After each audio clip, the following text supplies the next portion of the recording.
Rientriamo in questa splendida cornice, Villa Maser, parlando di produzioni tipiche locali della ciliegia di Maser. Le conclusioni non poteva non farle l'assessore all'agricoltura di Regione Veneto, Franco Manzato, che saluto.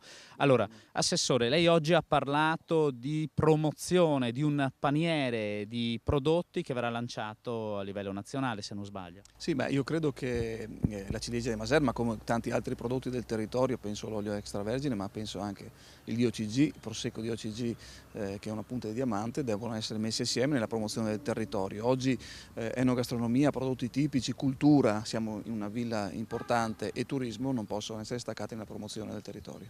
E cosa succederà allora a livello nazionale? Ma io sto cercando di capire se ci sono delle possibilità di creare dei prodotti, pacchetti di promozione del territorio, dei prodotti enogastronomici di eccellenza, per poterli trasmettere e farli conoscere ai cittadini italiani. E quindi entra anche la ciliegia di Maser in questa cornice, accompagnato poi da un territorio straordinario, sia dal punto di vista artistico ma anche della storia.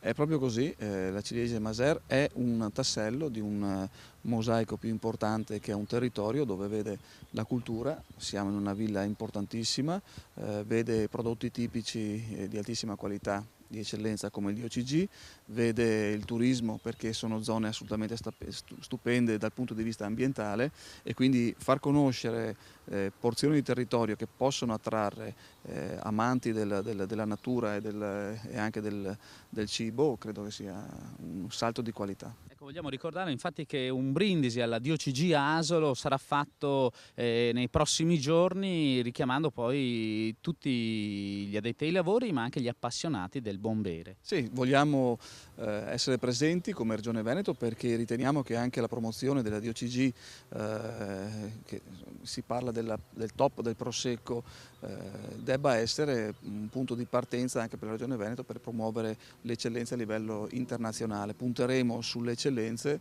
e la DOCG è una di queste. Allora, io ringrazio per la cortesia Franco Manzato, e chiudendo proprio la puntata di Cronache Trevigiane, ve lo ricordiamo, il 30 maggio Villa Maser, il ventennale della mostra della ciliegia. Alla prossima puntata.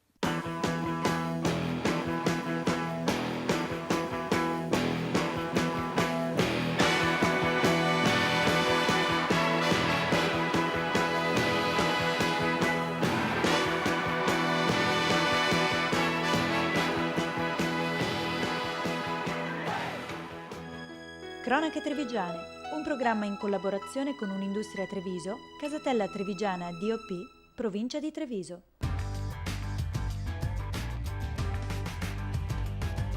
Z Group, Communication by Image.